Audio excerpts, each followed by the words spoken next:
Hello friends, welcome to Sathya சமையல்.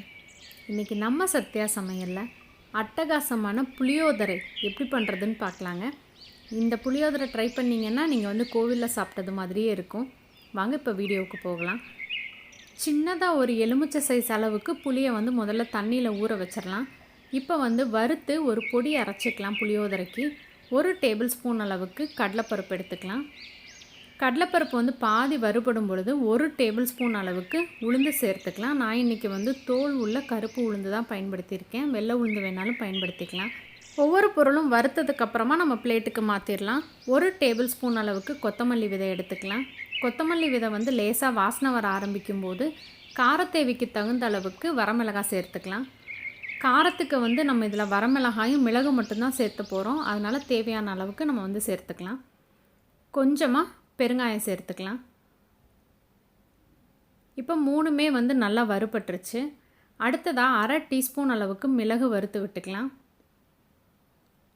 மிளகு வந்து லேசாக வாசனை வர ஆரம்பித்ததுக்கப்புறமா நம்ம வந்து 1/2 ஸ்பூன் அளவுக்கு கடுகு சேர்த்துக்கலாம். ஏற்கனவே வந்து பேன் நல்லா சூடாக இருக்கிறதுனால கடுகு வந்து நல்லா பொரிஞ்சு வரும். பாருங்கள், இந்த மாதிரி பொரிஞ்சு வரும் நல்லா. எல்லா கடுகுமே வந்து பொரிஞ்சதுக்கப்புறமா நம்ம வந்து பிளேட்டுக்கு மாற்றிடலாம்.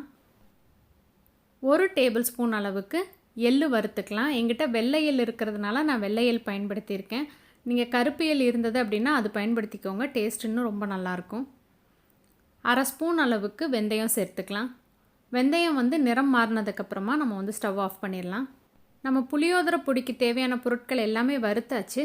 நான் இங்கே வந்து சாதம் வந்து உப்பு சேர்த்து வேக வச்சுட்டு கொஞ்சமாக வந்து நல்லெண்ணெய் சேர்த்து கலக்கி வச்சுருக்கேன். சாதம் வந்து கொஞ்சம் ஆறட்டும்.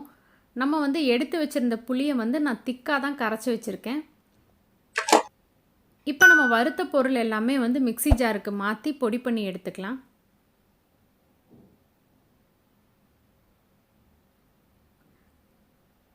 நல்லா கமகமான வாசனையோட நம்மளுடைய புளியோதரை பொடி வந்து ரெடி ஆயிடுச்சு. இப்போ வந்து நம்ம புளியோதரை தாளித்து விட்டுறலாம். கடாயில் வந்து நல்லெண்ணெய் எடுத்துக்கலாம். எண்ணெய் வந்து கொஞ்சம் அதிகமாக இருந்தால் தான் நல்லாயிருக்கும். 1/4 ஸ்பூன் அளவுக்கு கடுகு சேர்த்துக்கலாம். கடுகு பொரிஞ்சதுக்கப்புறமா 1/4 ஸ்பூன் அளவுக்கு கடலைப்பருப்பு சேர்த்துக்கலாம். கொஞ்சமாக வறுத்த நிலக்கடலை சேர்த்துக்கலாம். நம்ம விருப்பத்துக்கு தகுந்த அளவு சேர்த்துக்கலாம். இதில் வந்து கொஞ்சமாக கறிவேப்பிலையும் காஞ்ச மிளகாயும் சேர்த்து வறுத்து விட்டுக்கலாம். 1/4 ஸ்பூன் அளவுக்கு மஞ்சள் தூள் சேர்த்துக்கலாம். மஞ்சள் தூளினுடைய பச்சை வாசனை நீங்கினதுக்கப்புறமா நம்ம கரைச்சி வச்சுருக்க புளியை வந்து இதில் சேர்த்துக்கலாம். கோவிலில் கிடைக்கக்கூடிய புளியோதரையினுடைய டேஸ்ட்டு கிடைக்கணுன்னா நம்ம வந்து சாப்பாடு வந்து பச்சரிசி பயன்படுத்தணும் அப்படின்னா உங்களுக்கு அதே சுவையில் இருக்கும். தேவையான அளவுக்கு உப்பு சேர்த்து நல்லா வந்து புளிக்காய்ச்சல் வந்து வற்றி வரட்டும். இந்த அளவுக்கு எண்ணெய் தெளிஞ்சு வற்றி வந்துருச்சு.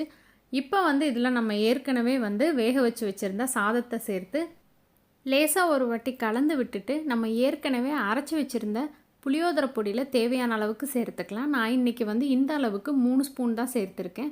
மீதி இருக்க பொடியை வந்து நம்ம ஸ்டோர் பண்ணி வச்சுக்கிட்டோம் அப்படின்னா புளியோதரை கிளறும்போது வந்து பயன்படுத்திக்கலாம்.